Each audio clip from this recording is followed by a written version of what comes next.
about cellular level of organization lecture first. आज हम start कर रहे हैं बी फार्मा फर्स्ट सेमेस्टर के सब्जेक्ट HAP से, जो subject human anatomy and physiology है। उससे हम टॉपिक ले रहे हैं cellular level of organization. Okay, आ जाते हैं। Introduction. Cell is the basic leveling structural and functional unit of the body. Cell क्या है? एक बेसिक लेवलिंग स्ट्रक्चरल और फंक्शनल यूनिट है। मतलब सेल किसी भी बॉडी की एक फंक्शनल या फिर स्ट्रक्चरल बेसिक यूनिट है। मतलब कह सकते हैं सेल सबसे छोटी इकाई है किसी भी बॉडी की या किसी भी लाइफ की। कोई भी ऑर्गेनिज्म अगर प्रिपेयर होता है, कोई भी ऑर्गेनिज्म बनता है, तो उसकी सबसे पहली इकाई क्या कहलाएगी? Unit, cell. सेल से ही मिलकर सभी चीजें बनती हैं। ओके, आगे। Cell are group together, bone and blood, different tissue are group together, liver, stomach and kidney. Organs are grouped together to form system, urinary system, respiratory system. अब यहाँ पे क्या आपको देखने को मिला है? Cell are group together. Cell क्या कर रही है? जब सेल और सेल आपस में मिलती है तो वो टिश्यू बनाती है। टिश्यू और टिश्यू जब आपस में मिलते हैं तो एक ऑर्गन बनाते हैं, और ऑर्गन का जब ग्रुप बनता है तो एक सिस्टम बनाते हैं। ठीक है, तो इस तरीके से एक ऑर्गेनिज्म पूरा रेडी हो जाता है। मतलब जिस तरीके से हमारी ह्यूमन बॉडी प्रिपेयर है, सबसे पहले सेल बनी, सेल से मिलकर के टिश्यू बने, टिश्यू से मिलकर के ऑर्गन बना, ऑर्गन से मिलकर के ऑर्गन सिस्टम बना, और सिस्टम से मिलकर के एक ऑर्गेनिज्म बना। तो इसी तरीके से पूरी ह्यूमन बॉडी, कोई भी ऑर्गेनिज्म तैयार होता है। ठीक है, तो यहाँ पे जैसे आप देख सकते हैं cell are group together.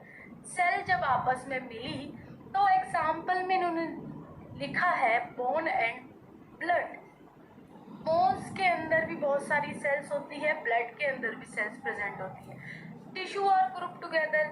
Tissue जब आपस में क्या बोलेंगे, कंबाइन होंगे, तो वो एग्जाम्पल में liver, stomach and kidney form करेंगे। ये आपस में जब टिश्यू कलेक्ट होंगे या ग्रुप बनाएंगे तो लिवर बनाएंगे, स्टमक बनाएंगे या फिर किडनी बनाएंगे। ऐसे टिश्यू तैयार होगा। ठीक है, ऑर्गन और ग्रुप टुगेदर। जब ऑर्गन आपस में एक ग्रुप बनाएंगे तो ये क्या फॉर्म करेंगे, ये एक सिस्टम को बना देंगे, जैसे यूरिनरी सिस्टम, रेस्पिरेटरी सिस्टम। ठीक है, microscopic study of cell. Cell की माइक्रोस्कोपिक स्टडी। तो यहाँ पे आप देख सकते हैं cell is divided into two parts. Cell को दो पार्ट्स में डिवाइड किया गया है, plasma membrane, sub cellular organelles. Plasma membrane और सब सेल्यूलर ऑर्गेनिज्म क्या है? तो यहाँ आपको ये स्ट्रक्चर दिखाई दे रही है, डायग्राम। तो यहाँ पे ये सेल की स्ट्रक्चर बनाई गई है। तो सेल की जो बाहर की कवरिंग है, यहाँ पे आपको इस तरीके से दिख रहा है, तो ये क्या है? एक मेम्ब्रेन है, सेल की आउटर मेम्ब्रेन। और यहाँ पर सेल को दो पार्ट में डिवाइड किया गया है, तो प्लाज्मा मेम्ब्रेन। प्लाज्मा मेम्ब्रेन क्या है? सेल की इस स्ट्रक्चर में आप देखो एक सेल बनी हुई है। सेल के अंदर जो आपको ये पार्ट्स दिखाई दे रहे हैं छोटे छोटे, ये इनको क्या बोलते हैं? ऑर्गेनेल्स बोलते हैं, जो सेल के अंदर प्रेजेंट होते हैं। और जो इसके अंदर की ब्लू पार्ट आपको दिखाई दे रहा है, ये है प्लाज्मा, साइटोप्लाज्म। मतलब ये एक फ्लूइड, जेली फॉर्म में होता है। तो ये एक फ्लूइड के फॉर्म में सभी ऑर्गेनेल्स को कवर करे रखता है। तो यहाँ पे यही बताया गया है, प्लाज्मा मेम्ब्रेन। जो साइटोप्लाज्म की चारों तरफ कवरिंग है वही कहलाती है plasma membrane.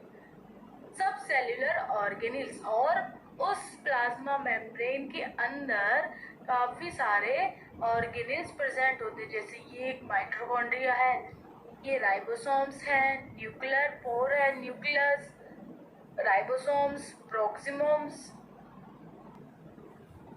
Cellular components of cells, कुछ मतलब ये सारे क्या है, सेल के अंदर कंपोनेंट्स जो प्रेजेंट होते हैं, endoplasmic reticulum, lysosomes, ribosome, mitochondria, Golgi body. ठीक है, तो ये सारे क्या है, ये सारे ऑर्गेनेल्स हैं सेल्स के। Plasma membrane, the thin barrier that separate the internal component of the cell from the external material and internal environment is the plasma membrane. The plasma membrane regulates the passage of substance into and out of the cell. Plasma membrane, कोई भी अगर membrane है, सबसे पहला काम वो उस part की प्रोटेक्शन करती है। ठीक है, अब ये प्लाज्मा मेम्ब्रेन है, तो ये क्या कर रही है, ये आपको यहाँ पे एक डायग्राम दिया गया है, तो इसमें क्या है, ये लिखा है आपका एक्स्ट्रा सेल्यूलर और नीचे लिखा है साइटोप्लाज्म, मतलब सेल के अंदर का ये पार्ट है और सेल के बाहर का ये पार्ट है। अब प्लाज्मा मेम्ब्रेन में थिन बैरियर दैट सेपरेट, कुछ बैरियर्स रहते हैं जो कंपोनेंट्स को क्या करते हैं, एक बोल सकते हैं ट्रांसपोर्टेशन का काम करते हैं। जो ये बैरियर्स हैं, ये किसी भी कंपोनेंट्स, किसी भी सब्सटेंस को बिना परमिशन के ना तो सेल से बाहर भेजता है और ना ही सेल के अंदर भेजता है। तो इसके लिए कुछ चैनल्स, कुछ पोर्स या फिर कुछ पंप्स बने हुए होते हैं। तो वही आपको यहाँ पे कुछ नाम देखने को मिल जाएंगे, जैसे यहाँ पे प्रोटीन चैनल लिखा हुआ है। यहाँ से क्या होगा, प्रोटीन चैनल अगर यहाँ पे बना हुआ है बैरियर इस मेम्ब्रेन पर, तो यहाँ से प्रोटीन पास होंगे। ग्लाइकोप्रोटीन जो हो, ग्लाइकोप्रोटीन लिखा है, ग्लाइकोप्रोटीन पास होंगे। ग्लोबुलर प्रोटीन, कुछ प्रोटीन्स अलग अलग डिफरेंट टाइप के प्रोटीन्स होते हैं जो पास होते हैं। और कार्बोहाइड्रेट के लिए अलग बना है हाइड्रोफिलिक हेड, यहाँ आपको मेम्ब्रेन में दिखाई देगा। टेल और हेड, यहाँ पे आप फोकस कीजिए, येलो येलो लंबी लंबी ये जो लाइंस हैं, ये टेल है और इसके अपर पार्ट में हेड बना हुआ है। तो ये हेड जो मेम्ब्रेन का होगा वो हाइड्रोफिलिक नेचर का होगा, और जो टेल्स है वो हाइड्रोफोबिक नेचर की होगी, मतलब लिपिड लविंग होगी, और ये वाटर लविंग होगी। ठीक है, अब आ जाते हैं next, composition of membrane. The membrane is principally made up of lipid, protein and carbohydrate. जो सेल मेम्ब्रेन है वो किससे बनी हुई है, लिपिड, प्रोटीन और कार्बोहाइड्रेट से। The lipid are mainly phospholipid, cholesterol and glycoprotein. जो लिपिड्स है वो उसके अंदर क्या क्या है, phospholipid, cholesterol and glycolipids. The carbohydrate in the membrane are link to either protein और लिपिड। जो कार्बोहाइड्रेट है वो दोनों से लिंक है, प्रोटीन से भी और लिपिड से भी। Lipid, phospholipid 75%, glycoprotein 5%, the remaining 20% of the membrane. Lipids are cholesterol molecules. Okay? इसमें कंपोजिशन मतलब मेम्ब्रेन के अंदर कौन कौन से कंपाउंड कितनी मात्रा में प्रेजेंट है वो आपको बताया जा रहा है। Protein, protein comprise about 50% of the cell total mass of the cell membrane. Two types of membrane, integral protein, peripheral protein. Protein कितने परसेंट आपको दिखाई दे रहा है, 50%। Total mass of the cell, cell का जितना भी टोटल मास होगा उसके 50% प्रोटीन उसमें क्या होगा, कॉम्प्राइज होगा। और ये टू टाइप का होता है, इंटीग्रल प्रोटीन और peripheral protein.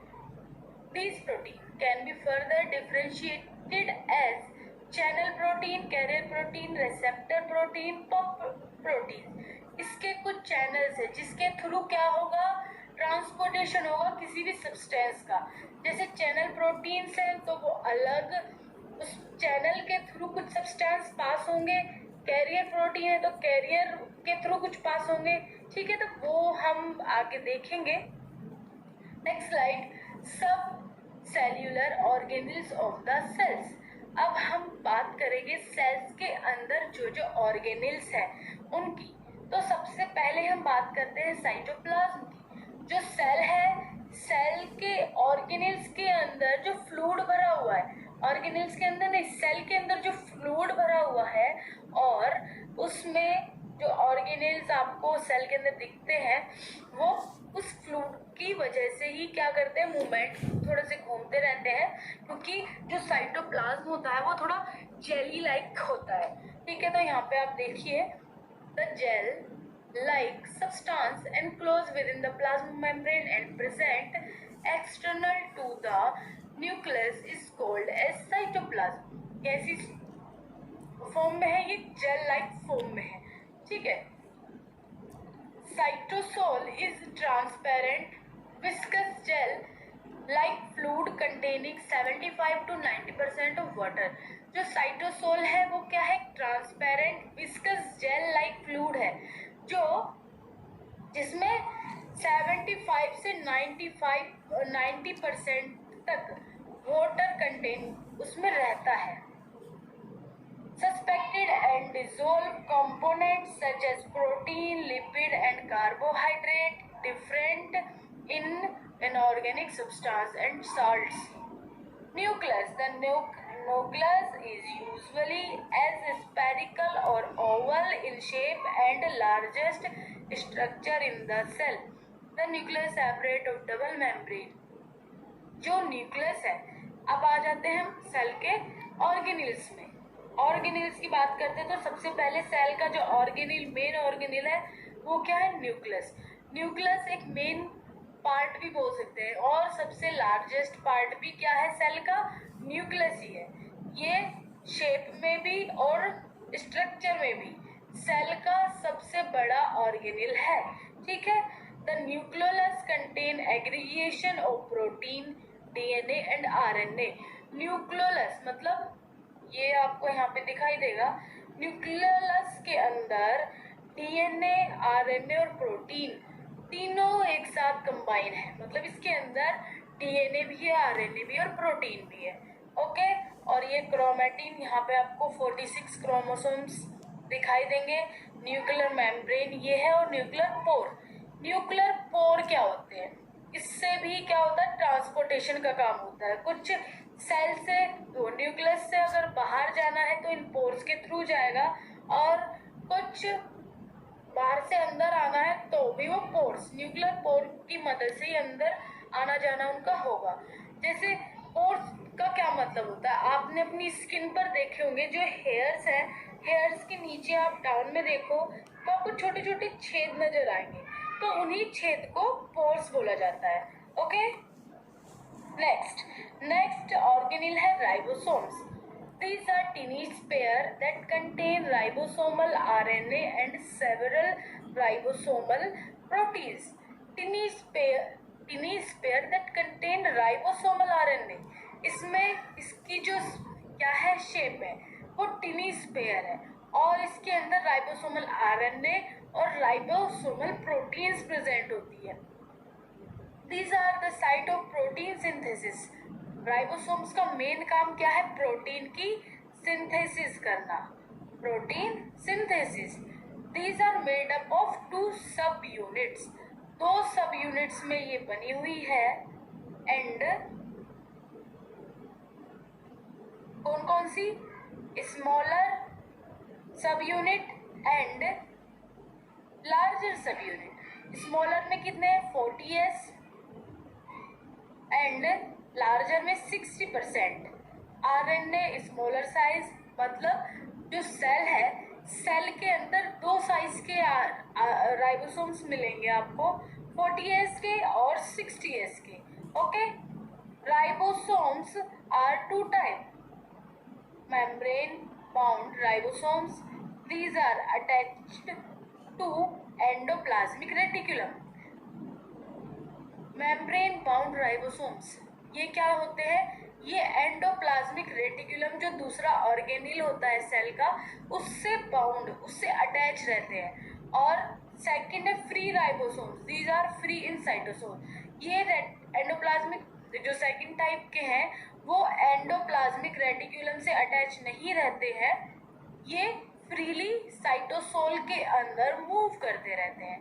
Okay, endoplasmic reticulum ये भी क्या है, सेल का एक ऑर्गेनेल है। The endoplasmic reticulum is a pattern of membrane enclosed channels called as cistern of varying shape. Endoplasmic reticulum किस पैटर्न में है, मेम्ब्रेन की पैटर्न में। यहाँ पे आपको ये पैटर्न दिखाई देगा और एनक्लोज चैनल, एक चैनल की तरह पूरा बंद है। आपको ये स्ट्रक्चर अगर दिख रही होगी, यहाँ से ये पूरा इस तरीके से ये सारी क्या है, बंद है। ओके, तो इसका पैटर्न मेम्ब्रेन की तरह है और चैनल भी इसके क्या है, एनक्लोज्ड है, जिसको हम क्या बोल रहे हैं, cistern. Based on its association with ribosomes, the ER is divided into two types. जो एंडोप्लाज्मिक रेटिकुलम है वो भी टू टाइप्स के होते हैं।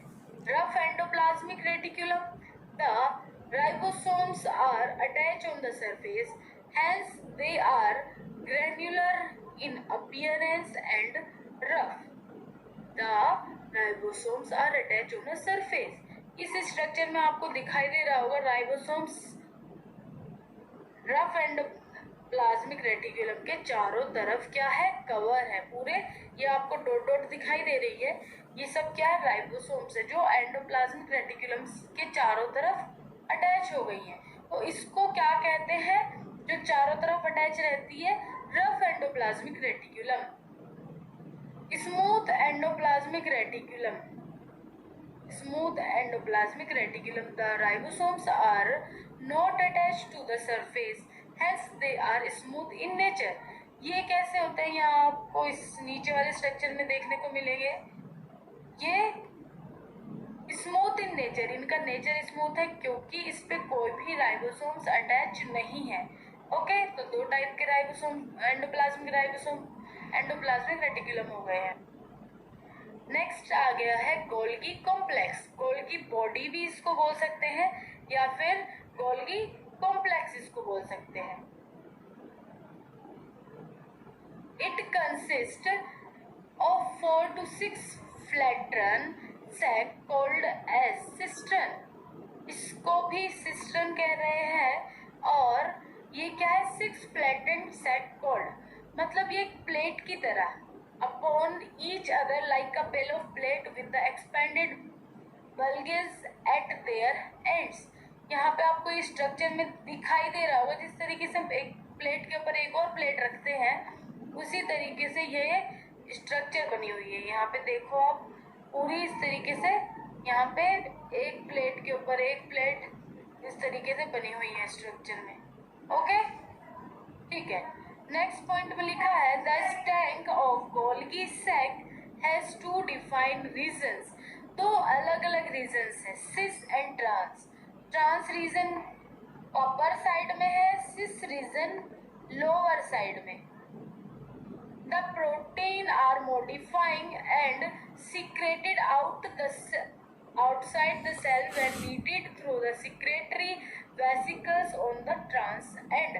ट्रांस एंड मतलब ट्रांस रीजन से क्या होता है, प्रोटीन का सीक्रेशन होता है और इसमें प्रोटीन मॉडिफाई भी किए जाते हैं। गोल्गी कॉम्प्लेक्स का क्या फंक्शन है, इसमें प्रोटीन, जब प्रोटीन की नीड होती है तो यहाँ से सीक्रेट होता है और इसी जगह से प्रोटीन को क्या करते हैं, मॉडिफाई भी करते हैं। ठीक है, अब आ जाते हैं Golgi apparatus store protein and is also responsible for modifying them. Golgi apparatus वही, यहाँ पे प्रोटीन को स्टोर किया जाता है और इसको मॉडिफाई किया जाता है। नेक्स्ट है mitochondria. The mitochondria generate ATP and are therefore called as power house of cell. Cell का मेन, एक तो न्यूक्लियस जिसका शेप बहुत बड़ा होता है सभी ऑर्गेनेल्स के कंपैरिजन में, and second power house of the cell, इसको कहते हैं माइटोकॉन्ड्रिया को। क्यों कहते हैं, क्योंकि यहाँ पे एनर्जी बनाई जाती है, एनर्जी जनरेट की जाती है। किसकी फॉर्म में, एटीपी की फॉर्म में। एडिनोसिन ट्राइफॉस्फेट की फॉर्म में। Okay, the number of mitochondria vary from cell to cell depending on their energy requirement. Number of mitochondria vary, इसमें सेल टू सेल डिपेंड होता है एनर्जी रिक्वायरमेंट के हिसाब से। कहाँ कितनी एनर्जी की रिक्वायरमेंट है उसी सेल के हिसाब से फिर माइटोकॉन्ड्रिया होते हैं उस सेल के अंदर। थर्ड पॉइंट है mitochondria consist of two lipoprotein membrane.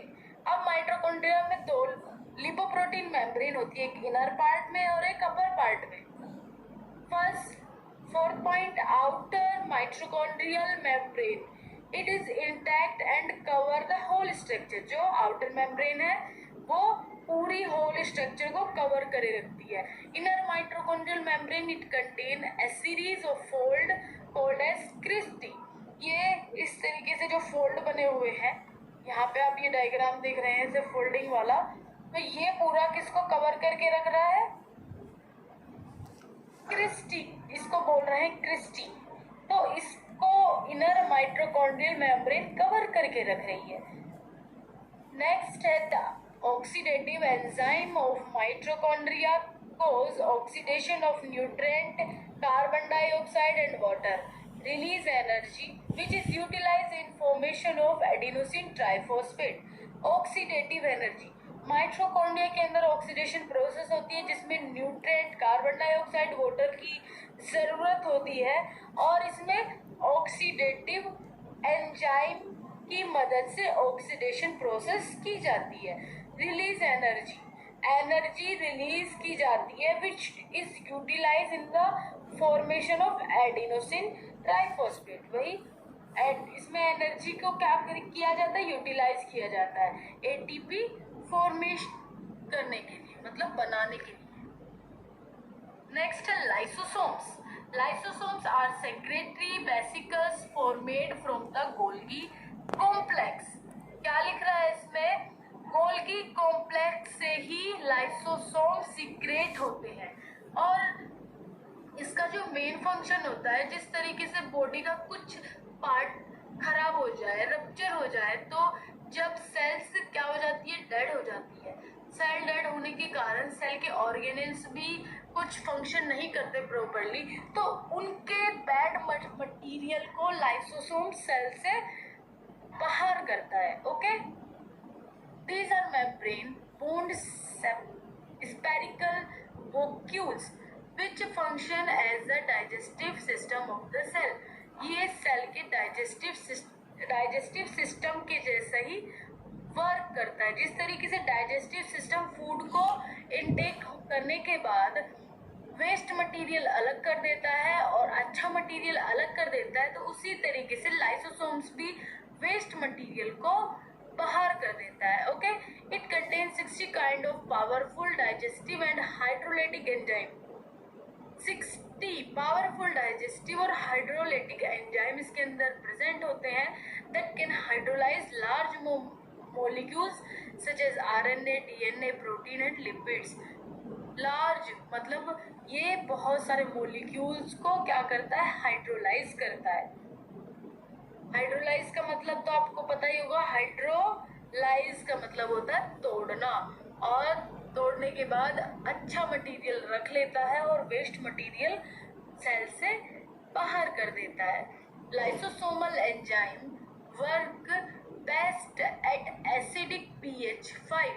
Lysosomal enzyme अच्छा वर्क कब करता है? एसिडिक pH पर। जब एसिडिक pH कितना हो? 5, and inactivated at the natural pH value. और ये इनएक्टिव कब रहता है? नेचुरल pH वैल्यू पर।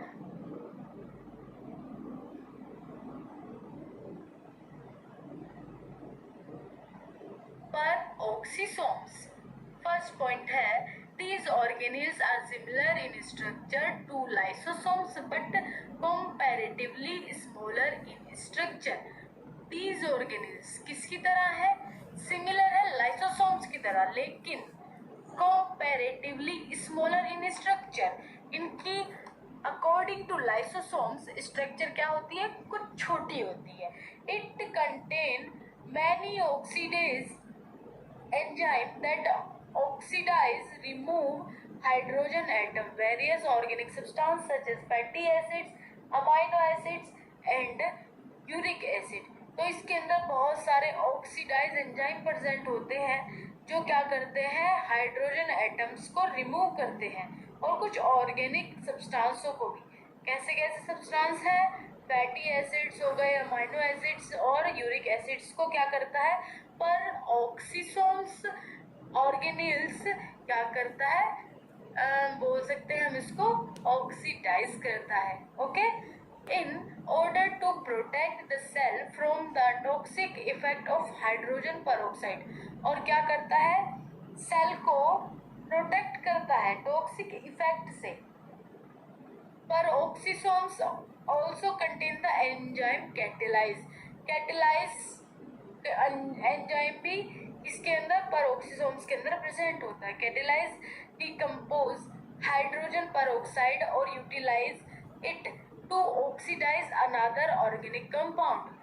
ये डिकम्पोज कर देता है हाइड्रोजन peroxide को और यूटिलाइज करता है ऑक्सीडाइज अनदर ऑर्गेनिक कंपाउंड, और सारे अदर ऑर्गेनिक कंपाउंड जो होते हैं उनको यूटिलाइज कर देते हैं। Transfer of material across the plasma membrane. Plasma membrane मतलब जो सेल की साइटोप्लाज्म आपने पढ़ा था वो जेली लाइक का, उसके ऊपर आउटर कवरिंग जो प्लाज्मा मेम्ब्रेन की है वो किस तरीके से मटेरियल को ट्रांसफर कर रही है। ओके, तो आ जाते हैं फर्स्ट पॉइंट पर, movement of small molecules across the cell membrane, across the membrane। First है डिफ्यूजन, सेकंड है active transport. Movement of small molecule, small molecules के लिए क्या है, कुछ यहाँ पे दिए गए हैं। पहला दिया गया है डिफ्यूजन और दूसरा एक्टिव ट्रांसपोर्ट। इसमें स्मॉल मॉलिक्यूल्स सेल के अंदर से पास होंगे। ठीक है, तो डिफ्यूजन के अंदर आपको यहाँ पे दिखाई देगा, ये पीछे हम लोग आ जाते हैं, तो यहाँ पे आप देखिए जो डिफ्यूजन है, डिफ्यूजन का सब टाइप है सिंपल डिफ्यूजन। सिंपल डिफ्यूजन के अंदर किस तरीके से कंपाउंड पास आउट होगा, तो it is a passive process. ये क्या है, पैसिव प्रोसेस है। इसको पैसिव डिफ्यूजन भी हम बोल सकते हैं, या तो सिंपल डिफ्यूजन कह दो या फिर पैसिव डिफ्यूजन। तो it is a passive process where the solute molecules in a solution are carried in the direction of their concentration gradient, that is from the higher concentration to lower concentration without utilization of energy। इसमें क्या हो रहा है, passive process में कोई भी energy की requirement नहीं होती, ये हायर कंसंट्रेशन से लो कंसंट्रेशन की तरफ जाते हैं। तो आप यहाँ पे देखिए, यहाँ पे हाई कंसंट्रेशन से लो जब हम ऊपर, मान लीजिए आप किसी टेरेस पे चढ़े हुए हैं, स्टेयर्स के थ्रू आप नीचे आना चाहते हैं, तो आपको कोई भी एनर्जी की रिक्वायरमेंट नहीं रहती। बट अगर आप ऊपर जाना चाहोगे तो आपको कुछ ना कुछ एनर्जी लगानी पड़ती है, आप थक जाते हो ऊपर जाते जाते। तो उसी तरीके से यहाँ पे सिंपल डिफ्यूजन में होता ये है, हाई कंसंट्रेशन से कोई सब्सटेंस आता है और जैसे ही वो ऊपर से नीचे जाता है उसमें कोई एनर्जी की रिक्वायरमेंट नहीं रहती और वो सिंपल क्रॉस आउट हो जाता है, सेल मेम्ब्रेन को वो क्रॉस कर लेता है। ठीक है, नेक्स्ट है डिफ्यूजन का ये पार्ट है facilitated diffusion. It is also called a carrier mediated diffusion. इसको कैरियर मीडिएटेड डिफ्यूजन आप कैरियर से ही नाम समझ सकते हो, जैसे यहाँ डायग्राम में आप देख रहे हैं किस तरीके से ये चैनल्स कैरियर बने हुए हैं। ये एक्सटर्नल स्पेस से इंटरनल स्पेस में लेके आएंगे, इंटरनल स्पेस से एक्सटर्नल स्पेस में लेके आएंगे। ठीक है, तो जैसे यहाँ पे आपको सब्सटेंस दिखाई दे रहे हैं, ये प्रोटीन चैनल है, ये प्रोटीन है, तो यहाँ पे एक प्रोटीन आएगा और इसके थ्रू वो इंटर सेल्यूलर में पहुंच जाएगा। ठीक है, तो ये कैरी हो रहा है। ठीक, the carrier protein facilitates the diffusion of the substance to the other side of membrane. Carrier protein facilitate the diffusion substance to the other side of membrane. Energy is not required for such transfer. कोई भी energy की जरूरत नहीं पड़ती है. Many lipids insoluble substance like certain vitamin, glucose, urea and membrane by this process. क्या क्या compounds जा रहे हैं जैसे कि विटामिन, ग्लूकोज, यूरिया, ये सारे फैसिलिटेटेड डिफ्यूजन के थ्रू ही सेल को क्रॉस कर पाते हैं. The transfer is in the direction of concentration gradient from higher concentration to lower concentration. वही हाई कंसेंट्रेशन से लो कंसेंट्रेशन की तरफ जाता है. नेक्स्ट है ऑस्मोसिस. ऑस्मोसिस प्रोसेस में क्या है? It is defined as movement of solvent molecules across a semipermeable membrane from an area of higher concentration to an area of lower concentration. इसमें भी कोई भी एनर्जी की रिक्वायरमेंट नहीं रहती है. ये भी डिफ्यूजन का थर्ड पार्ट है और इसमें भी हाई कंसेंट्रेशन से कंपाउंड लो कंसेंट्रेशन की तरफ जाता है. Osmosis occur only when a membrane is permeable to water but it is not permeable to certain solute. ये क्या है? सिर्फ permeable membrane पर ही काम करता है. ये नोट जो permeable membranes नहीं रहती है, कुछ कंपाउंड्स नोट permeable membrane को क्रॉस नहीं कर पाते हैं, तो ये ऑस्मोसिस वहां पर काम नहीं करता है. Hydrostatic pressure. Pressure excreted by a liquid is known as hydrostatic pressure. Hydrostatic pressure किससे एक्सक्रिएट हो रहा है?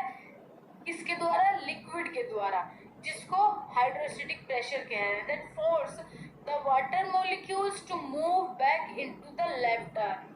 Osmotic pressure. Osmotic pressure excreted by the solute on a semi-permeable membrane through which is not penetrate. तो यहाँ पे osmotic pressure का आप diagram देख रहे हैं. The minimum pressure that stops the osmosis is equal to the osmotic pressure of the solution. जब solution क्या हो जाता है? इक्वल हो जाता है. इस साइड और सेमी परमेबल को क्रॉस करने के बाद इक्वल कंडीशन में चला जाता है तो वो ऑस्मोटिक प्रेशर कहलाता है. ठीक है. नेक्स्ट है सेकंड जो हमारा मेम्ब्रेन को क्रॉस करने वाला पॉइंट है. पहला पॉइंट हमने पढ़ा डिफ्यूजन. दूसरा पॉइंट आ जाता है हमारा एक्टिव ट्रांसपोर्ट. ये दो मेन होते हैं, डिफ्यूजन और एक्टिव ट्रांसपोर्ट, जो किसी भी ट्रांसपोर्टेशन में क्या होते हैं? रिस्पॉन्सिबल होते हैं. डिफ्यूजन के अंदर एनर्जी नहीं चाहिए पड़ती है पर एक्टिव ट्रांसपोर्ट के अंदर एनर्जी की रिक्वायरमेंट रहती है. तो इसमें सबसे पहले आप पहला पॉइंट पढ़िए. When the material is transported out against the concentration gradient, that is from lower concentration to higher concentration without utilization of energy, then the process called as active transport. वही इसमें बात बताया गया है कि ये क्या करता है? Lower concentration to high concentration की तरफ जाता है.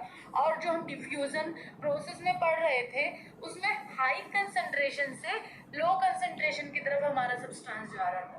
अब यहाँ पे हमें एनर्जी की भी रिक्वायरमेंट रहती है. पहला पॉइंट है हमारा प्राइमरी एक्टिव ट्रांसपोर्ट. इसका सब टाइप में energy is drive from hydrolysis of ATP. Energy हमें कहाँ से मिल रही है? हाइड्रोलाइसिस प्रोसेस से एटीपी के रूप में. Change the shape of carrier protein. इसमें प्रोटीन की शेप को चेंज कर दिया जाता है. यहाँ पे देखो एनर्जी की रिक्वायरमेंट हुई और लो कंसेंट्रेशन से हाई कंसेंट्रेशन. नेक्स्ट आ जाते हैं secondary active transport. In this process the electrochemical potential difference created by pumping ion. इसमें भी सेकेंडरी एक्टिव ट्रांसपोर्ट में electrochemical potential difference create bye pumping ions. तो जैसे कि आप यहाँ पे देख रहे हैं के द्वारा प्रोसेस हो रही है. तो यहाँ पे आपको तीन यूनिपोर्टर, सिम्पोर्टर, एंटीपोर्टर, इनके थ्रू जो ट्रांसपोर्टेशन होगा, इन तीनों पंप्स के थ्रू ट्रांसपोर्ट होगा। तो आपने पढ़ा जो होता है वो मेनली 2 टाइप से होता है। कौन कौन से? डिफ्यूजन और एक्टिव ट्रांसपोर्ट। ठीक है, हमारा पूरा टॉपिक यहाँ पे खत्म हो जाता है।